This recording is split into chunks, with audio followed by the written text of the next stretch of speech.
Number 1, 21 साल की उम्र में जब लोगों को दिखाने का मन करता है, ये बताने का मन करता है कि मैं भी स्मार्ट हूं, मैं भी अराइव्ड हूं, मैंने किताबें खरीदनी शुरू करी। वो वाली किताबें जो मैं पढ़ना नहीं चाहता था, बल्कि वो किताबें जिनके बारे में लोग बातें कर रहे थे। क्योंकि अगर मैं पॉपुलर किताबें, ट्रेंडिंग किताबें पढ़ूंगा और उनके बारे में बोलूंगा, ये तो मैंने देखा था, ये तो मैंने पढ़ा था, अरे इसके बारे में तो मैंने सोचा था, then it will make me sound cooler, smarter. जब मैं इस चीज को अब एनालाइज करता हूं तो मैं ये एक सीख जान चुका हूं कि कभी भी अगर कोई भी चीज आप लोगों को दिखाने के लिए करते हैं, that will never add to your intelligence.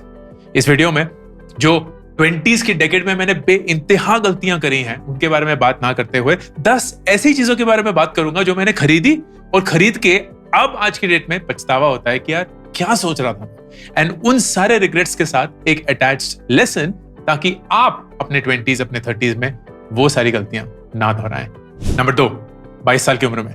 22 साल की उम्र में मैं भारत छोड़ के इंडिया गया, भारत छोड़ के यूएस गया और यूएस पढ़ने के लिए गया था।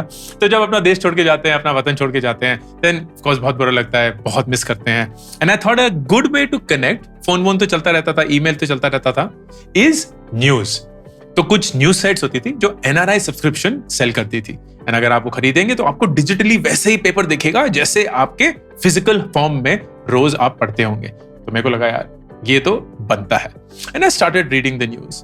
एंड जब आप उस सिचुएशन से एब्स्ट्रैक्टेड होते हैं ना, एंड आप सिर्फ न्यूज के जरिए से किसी चीज को समझने, किसी चीज को जानने की कोशिश करते हैं, you realise how negative, toxic, detrimental news essentially is.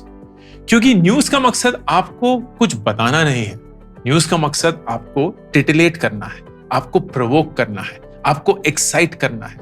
And that was something that I just did not feel good about.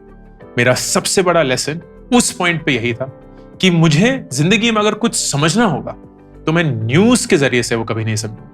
मैं शायद उसके ऊपर आर्टिकल्स पढ़ लूंगा, रिसर्च पेपर पढ़ लूंगा, लोगों से डिस्कशन और डिबेट से सीख लूंगा, लेकिन news will always have one objective, to provoke the reader into feeling an emotion that may not be the true emotion.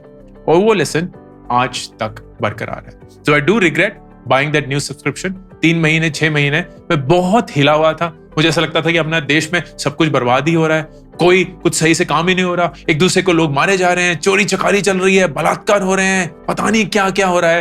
And I just felt so shitty about the country when that was not the entire truth. And I from then onwards stopped watching the news, stopped reading it the way that I used to do it at that point, which was the only source of information about a certain area. Number 3, 23 साल की उम्र में too good to be true purchases। ये शायद मेरी जिंदगी का सबसे रिग्रेटफुल परचेस है। उस समय पे eBay करके एक साइट होती थी, एंड मुझे याद है कि मैंने इतने पैसे बटोर लिए थे जिससे मैं अपना पहला लैपटॉप खरीदना चाहता था। बट मैं श्योर नहीं था कि यार eBay पे लैपटॉप सही है नहीं है, क्या होता है क्या नहीं होता है। एंड यूजुअली लैपटॉप जो थे वो $1000 से $1200 के बीच में उस समय पे आते थे। तो एक दिन मैंने एक लिस्टिंग देखी जहां $600 का एक लैपटॉप ब्रांड न्यू HP का मिल रहा था। एंड आई वाज लाइक, तो बहुत बढ़िया है, बड़ी अच्छी डील है, देखते हैं। तो मैंने सेलर को पिंग किया कि सेलर को पिंग किया कि आई एम अ बायर, मैं खरीदना चाहता हूं। उसने बोला हाँ बहुत बढ़िया है, ये सब कर लो, हम ये भेज देंगे, ये स्पेसिफिकेशंस है। सो सब कुछ जो वेबसाइट पे था वो बिल्कुल सही से बोले भी जा रहे थे। And at no point of time did I stop to realise कि यार एक $1200 का लैपटॉप कोई $600 में क्यों बेच रहा होगा। मैं इतना अंधा हो गया था कि ये डील इतनी बढ़िया है that I didn't even question it. And उस सेलर ने बोला कि आप मुझे कैश ट्रांसफर कर दो। एक सर्विस थी उस समय पे, अभी भी है, called Western Union. And Western Union is the at that point of time was the fastest way to transfer cash from one place to another. तो आप दिल्ली में बैठे हुए हैं, आप किसी यूएस वाले को वेस्टर्न यूनियन ट्रांसफर कर सकते हैं। It was like money order. And तब कुछ सेकंड के लिए मेरी घंटी बजी, लेकिन उस घंटी को भी मैंने दबा दिया। नहीं, अरे यार, you are very very cynical, ये ना दुनिया अच्छी है, ऐसा नहीं है कि सब लोग चोर चकारी में होते हैं। And I kid you not, this is something that I genuinely feel bad about. मेरा एक दोस्त था जो मेरे डिपार्टमेंट में था, वो हैदराबाद से था, नाम नहीं बताऊंगा क्योंकि आप शायद डिग आउट कर लेंगे. He also wanted a laptop at that point of time. तो I remember मैं अपने कॉलेज के लैब में बैठ के वो सेलर से बात कर रहा था, तो वो पीछे से आया, बोला क्या कर रहा है. बोला यार मैं लैपटॉप खरीद रहा था, तो ये एक बहुत बढ़िया डील है eBay पे, $600 की है, तो मैं लेना चाहता हूँ. And यार मुझे भी लेना था, प्लीज यार प्लीज मुझे लेने दे, प्लीज मुझे लेने दे. एंड उस पॉइंट पे ना मेरे पास एक डेस्कटॉप था, एंड मेरे कॉलेज में भी एज अ PhD स्टूडेंट मुझे एक डेस्कटॉप मिलता था, तो घर पे भी और ऑफिस में भी, मतलब कॉलेज में भी I had a computer. He didn't have that, तो उसके लिए laptop was much more important. And in that moment of generosity मैं बोला यार ठीक है, मैं कोई और डील ढूंढ लूंगा, तू उसको ले ले. And he actually went through that purchase, and उसने वो $600 वेस्टर्न यूनियन से उस सेलर को ट्रांसफर किए. एंड जैसे ही करे सेलर गायब, नामो निशान नहीं, लिस्टिंग गायब, everything was out. And the second it happened, it struck me and of course it struck him कि हमने कितनी बड़ी बेवकूफी कर दी. This was of course not my purchase, but because it was led by me, ये मेरे list of purchases का शायद नंबर 1 रिग्रेटफुल परचेज है, क्योंकि मेरी वजह से किसी और इंसान के $600, which was a really large amount at that point of time, still is, बर्बाद हो गए. Too good to be true purchases. And the biggest lesson that I learned from that is जो चीज भी बहुत ज्यादा सुहावनी, सोने से लदी हुई लगती है, वो शायद नहीं है. There is a sense of reality embedded in everything. Whatever seems too good to be true is most likely not. Number 4, 24 साल की उम्र में 24 साल की उम्र में मैं वापस आता हूं देश, एंड उस पॉइंट पे माँ और पापा ने अपने लिए फरीदाबाद में एक घर खरीद लिया. हम हमेशा किराए के घर पे रहे, तो वो एक मिडिल क्लास का अरमान होता है कि सर पे अपनी छत हो और वो खुद की हो. तो जद्दोजहद करके Faridabad was the only place that we could afford. 10 lakh रुपए का एक घर खरीदा था, 2 लाख रुपए अपने कैश डाउन करी थी, 8 लाख रुपए का लोन लिया था. And we were very excited, पापा स्पेशली वाज वेरी एक्साइटेड, क्योंकि उनको घर में ये बनाना वो बनाना and so on and so forth. And उस पॉइंट पे क्योंकि पैसे नहीं थे, we started to, which is what a lot of families do, start making the furniture carpenter के थ्रू. एंड उस पॉइंट पे मेरी जिम्मेवारी थी सही कारपेंटर ढूंढना. एंड मुझे ऐसा लगा था कि हमें कॉस्ट के लिए ऑप्टिमाइज करना है. तो जो दिहाड़ी के लेबर होते हैं, जिनको पर डे का एक कॉस्ट मिलता है, वो ढूंढना था. तो मैं चौराहे पे गया क्योंकि वहीं मिलते थे, एंड NHPC एक चौक है फरीदाबाद में, और वहां बहुत सारे कारपेंटर्स थे. तो मैंने बोला कौन कौन काम कर सकता है, एक बेड बनाना है, अलमारी बनानी है, जूतों की अलमारी, क्रॉकरी की अलमारी वगैरह वगैरह. तो लोग हाथ उठा रहे थे, अपना अपना दाम बोल रहे थे. And I straight away went for the lowest price in their, जो मुझे याद नहीं है, पर शायद 100 या 150 रुपए दिन का दिहाड़ी था. And I brought that person home, काम शुरू किया, एंड इंस्टेंटली एक हफ्ते के अंदर ये जाहिर हो गया था कि उस इंसान को काम नहीं आता. They are still learning, maybe they are not good at it, maybe they were never good at it. And that is when we wasted the money, करीब 1000 रुपए, also our time, and of course जो भी सारा material उस point के लिए use हुआ था, all of that gone. And the lesson that I learned was, जब कभी भी आप किसी एक्सपर्टीज के लिए काम करवाते हैं, do not go for cheap labor. Cheap labor सिर्फ रिपीटेबल एंड सिंपल टास्क के लिए होना चाहिए. वो टास्क जो शायद कोई भी कर सकता है, कील ठोकनी है, यहां कहीं झाड़ू पोछा मारना है, उसमें भी कला है, लेकिन it's still repeatable and standardise. लेकिन जहां स्किल आ जाता है, आपको कुछ बनवाना है, आपको कपड़े बनवाने हैं, फर्नीचर बनवाना है, whatever those cases are, don't go for cheap labor because you get what you pay for. And ये लेसन बहुत स्ट्रांगली जिंदगी में बस गया. तो आज मेरा नजरिया बहुत सिंपल है. अगर कुछ भी स्टैंडर्डाइज्ड है, तो उसके लिए अगर आप पैसे बचा रहे हैं, नथिंग रॉन्ग विद दैट. लेकिन कुछ भी अगर नॉन स्टैंडर्डाइज्ड है, पर्सनलाइज्ड है, कस्टमाइज्ड है, तो उसके 2 ही ऑप्शन. या तो आप कुछ रेडीमेड खरीदिए जो बिल्कुल आप ही के हिसाब से बना होगा एंड यू लाइक्ड इट, या अगर आप बनवाएंगे उस चीज को, then go for expert labor, even if it costs more, because you will get closer to what you want and had it in your mind. Next, 25 साल की उम्र में, this is something that took a really long time to realize सही नहीं है. 25 साल की उम्र में मैंने पहली बार जिंदगी में कमाना शुरू किया. तो ऑफिस जाना शुरू किया, दोस्तों के साथ हैंग आउट करना शुरू किया. ऑफिस के बाद कुछ आफ्टर पार्टी, आफ्टर ऑफिस के जो सेटअप्स होते थे, गेट टुगेदर्स होते थे, उनमें पार्टिसिपेट करना शुरू किया. एंड मैंने बोला कि यार घर से टिफिन नहीं ले जाना, ब्रो खुद खाएगा. But what I did was I bought fast food as a replacement for my meals. वो मैकडॉनल्ड्स, वो डोमिनोज, वो बर्गर किंग, वो फलाना ढांका, वो सारी चीजें मेरी एक्चुअल मील्स बन गई. So every single day junk food, every single day unhealthy food, every single day not even thinking about कि क्या पेट में जा रहा है, कैसा उसका impact पड़ रहा है. I treated my body as a dustbin, enjoyed it thoroughly, but it of course had very, very strong effects. And I was overweight at that point of time. मैं कुछ 85-90 किलो का हो चुका था.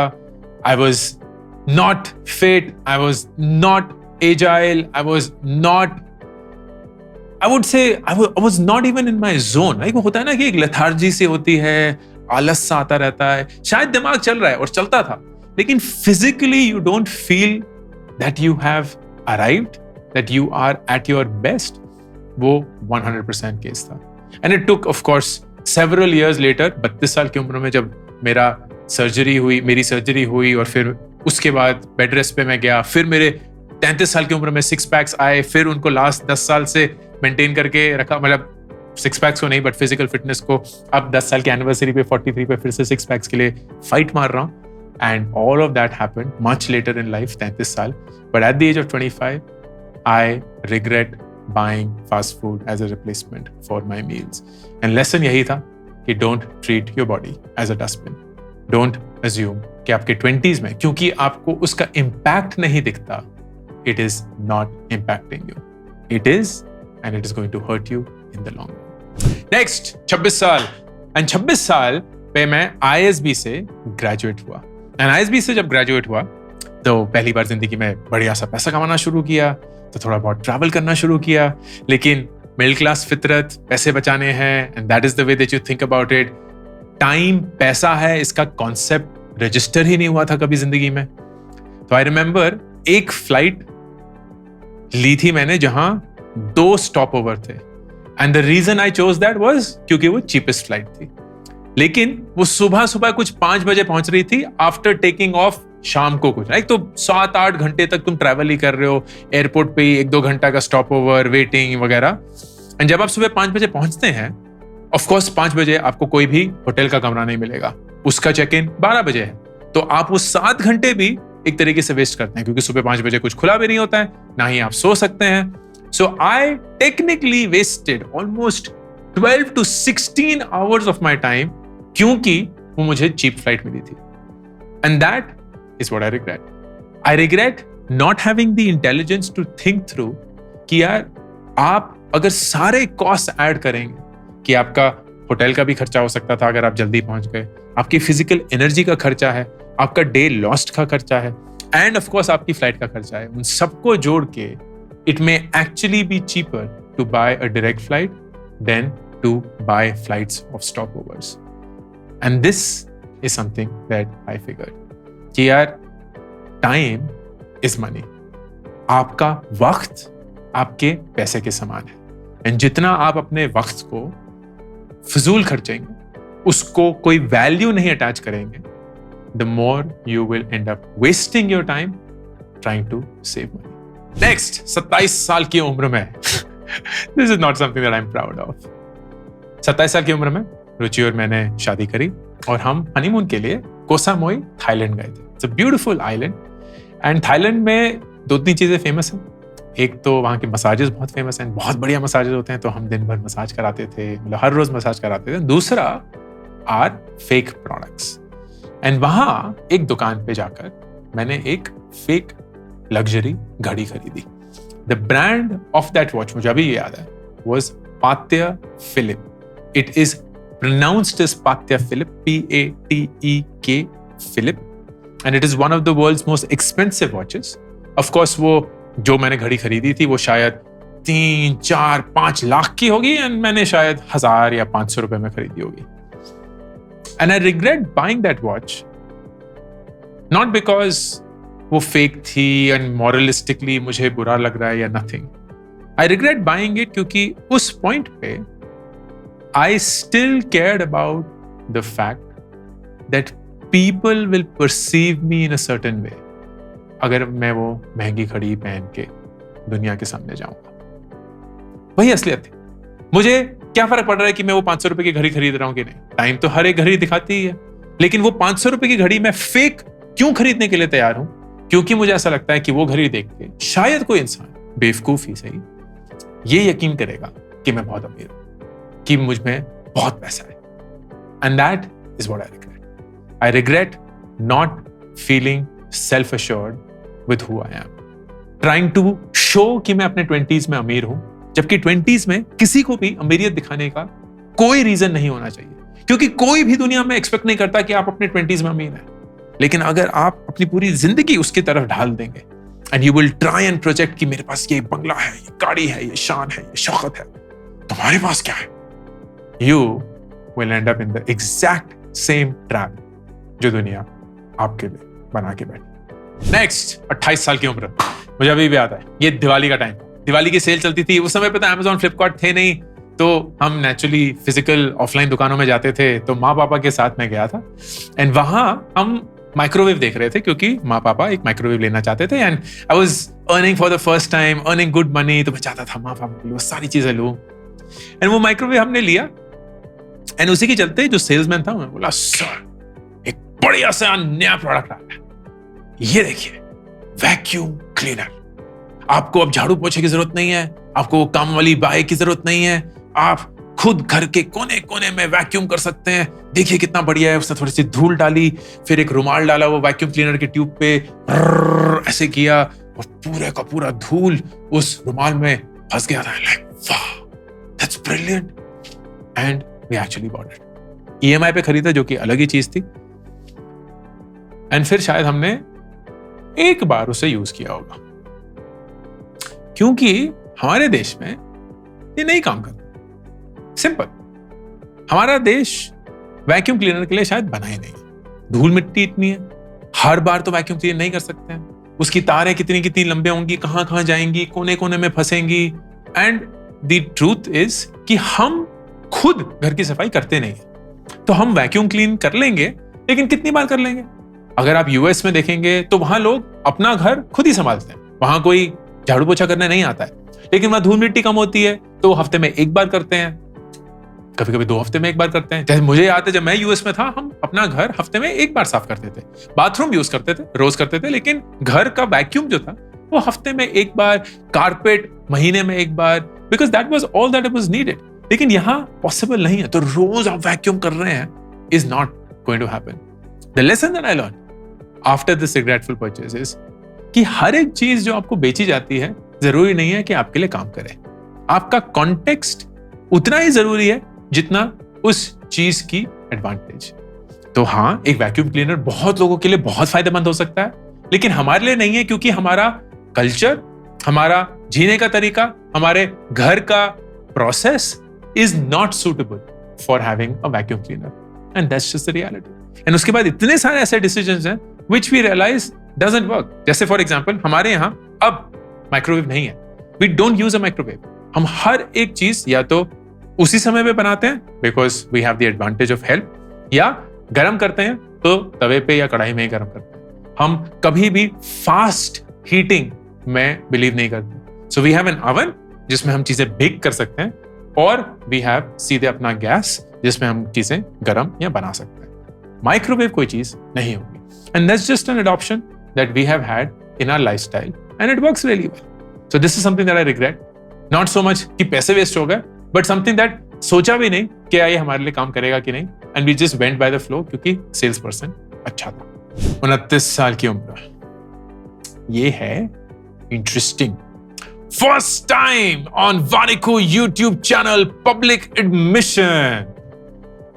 मुझे फुट मसाजेस पे इंतहा पसंद है। I don't like body massages but I love foot massages. Ruchi को भी फुट मसाज बहुत पसंद है। हम हफ्ते 2 हफ्ते में एक बार एक फुट मसाज के लिए तो जाते ही जाते हैं। उस समय पे I had begun to experience massages, लेकिन क्योंकि मुझे इतने अच्छे लगते थे आई वाज लाइक यार करते हैं, यहां भी करते हैं, वहां भी करते हैं। तो मैं जहां भी जाता था अगर टूर के लिए या किसी काम के लिए तो I used to experience a massage parlour. And एक दिन मैं एक ऐसे ही शेडी मसाज पार्लर चला गया क्योंकि वहां का फुट मसाज सस्ता था। And you have to realise foot massage में आप अपने कपड़े नहीं उतारते हैं क्योंकि फुट मसाज है, राइट? तो एट बेस्ट अगर आपने फुल पैंट पहनी होंगी तो आप उसको रोल अप करके अपने घुटनों तक ले आएंगे। But during that massage I was offered a service which I refused, but I realised that I basically realised कि जो आपके दिमाग में शक होता है ना वो मोस्ट लाइकली हमेशा सच ही होता है। Whether it's with respect to people, whether it's with respect to things, whether it's with respect to what you think may happen, आपका गट, आपका इंट्यूशन आपको हमेशा कुछ ना कुछ बोलने की कोशिश कर रहा होता है। अब आपका फर्ज है कि आप उसे सुनें, उसको अहमियत दें और उसके बारे में कुछ करें। I will be the first one two admit, जब उस मसाज पार्लर में मैं गया था मुझे शक था कि यहां कुछ तो सीधा नहीं है, बट आई स्टिल वेंट क्योंकि सस्ता है, पैसे बचेंगे और 1 घंटे में मसाज भी हो जाएगी। But when it happened it's like यार मैं क्यों अपने मन की सुनता नहीं हूं, क्यों अपने शक को हमेशा शक की नजर से ही देखता हूं। And it's been such a consistent phenomena, particularly जब मैं लोगों को हायर करता हूं। There was one principle in my startup, still is, never hire in doubt. कभी भी शक में किसी को हायर मत करिएगा। आपको एक्सप्लेन करने की जरूरत नहीं है कि आपको इंसान पसंद क्यों नहीं आया, उनके क्रेडेंशियल्स अच्छे नहीं थे, उन्होंने काम अच्छा नहीं किया, उनका इंटरव्यू अच्छा नहीं किया, या ये सारी चीजें सही गई लेकिन तब भी आपके मन में कोई तो शंका है यार कुछ तो सही नहीं। डोंट मेक दैट हायर, क्योंकि जब मैंने अपने मन को मारकर उस हायर के साथ प्रोसीड किया है I've always ended up regretting it. Always. So the lesson here is not कि cheap massage parlors में जाइए. The lesson here is don't do anything in doubt. And next, last 30 साल की उम्र में, 30 साल की उम्र में मेरा पहला एक तरीके का एग्जिट हुआ। और एग्जिट क्या हुआ कि जो मेरा पहला स्टार्टअप था उसको मैंने छोड़ा एंड उससे मुझे थोड़ा सा कैश फ्लो मिला। एंड उसके चलते मैंने सोचा यार इन्वेस्टमेंट की जर्नी शुरू की जाए। एंड उस समय पे the only option that I could come up with was real estate. पता नहीं क्यों सबसे बेकार option of all the things that were possible, वो भी रेजिडेंशियल रियल एस्टेट। तो बीपीटीपी एक बिल्डर हैं फरीदाबाद में, उनके काफी प्रोजेक्ट्स हैं, तो उनका कोई प्रोजेक्ट लॉन्च हुआ था, हमने सोचा चलो वहां घर ले लेते हैं। 21 लाख रुपए का घर था, तो 5 लाख रुपए हमने डाउन पेमेंट डाली और 16 लाख रुपए का हमने लोन लिया। वो 21 लाख का घर एस्केलेट होते होते 24 लाख का हो गया, तो हमारा 16 लाख का लोन भी एस्केलेट होते होते 19 लाख का हो गया, तो एक टॉपअप भी लेना पड़ा। अल्टीमेटली हमने 30 साल की उम्र में मैंने लिया था, आई थिंक 6 साल बाद वो घर हमने 47 लाख का बेचा। So not a trivial amount, लेकिन उस 47 को बेचने के लिए ब्रोकर की फीस, रजिस्ट्रेशन की फीस जब हमने खरीदी थी, द एडिशनल इंटरेस्ट जो हमने देना पड़ा on the 19 lakhs, principal amount तो था ही, वो सब कुछ कर करा के the rate of return that I got on this was 7.5%, जो कि वेरी क्लोज टू एफडी था at that point of time. मतलब अगर मैं अपनी आंखें बंद करके उस 5 लाख को एफडी करा लेता तो मेरे उतने ही पैसे बन जाते। And that was a mistake that I made, कि जब कभी भी आप इन्वेस्टमेंट करते हैं, don't go by what the world is telling you, go by only and only numbers, mathematics, वही एक सच है। एंड सिर्फ एक ही असूल है इन्वेस्टमेंट का, कि आपको अपने जिंदगी की जो इन्फ्लेशन है उसको बीट करना है। हर एक इंसान की इन्फ्लेशन अलग होती है। 6% तो सरकार की देश के लिए इन्फ्लेशन, लेकिन आपकी इन्फ्लेशन अलग हो सकती है क्योंकि आप ज्यादा बाहर खाते हैं, आप ज्यादा बाहर कपड़े पहनते हैं, मतलब कपड़े तो सभी बाहर पहनते हैं, मतलब कपड़े ज्यादा खरीदते हैं, आप ज्यादा ट्रैवल करते हैं, आप ज्यादा महंगे गैजेट्स खरीदते हैं, तो आपका इन्फ्लेशन शायद 10% है, 11% है, who knows. And that means जहां भी आप इन्वेस्ट करेंगे अपने पैसे, उसको इस इन्फ्लेशन को बेयर मिनिमम बीट करना होगा, क्योंकि अगर नहीं करेगा तो आपका पैसा हर साल अपनी औकात कम किए जा रहा है। Your purchasing power of the money that you have is reducing every single year, which is not what you want. क्योंकि अगर आप इतनी मेहनत करके अपना पैसा कमा रहे हैं तो उस पैसे को आपके लिए मेहनत करनी पड़ेगी, उसको भी आपके लिए काम करना पड़ेगा। That will only happen if it's beating inflation. So at the age of 30, I regret making my first investment as real estate out of all the things, क्योंकि उसने इन्फ्लेशन तो बहुत दूर की बात, पोस्ट टैक्स एफडी के rate को भी बीट नहीं किया। And that is a list of 10 things that I regret buying in my 20s, जो मैं चाहता हूं आप लोग मद्देनजर होते हुए ना करें। I hope this was helpful. Ankur Warikoo signing off.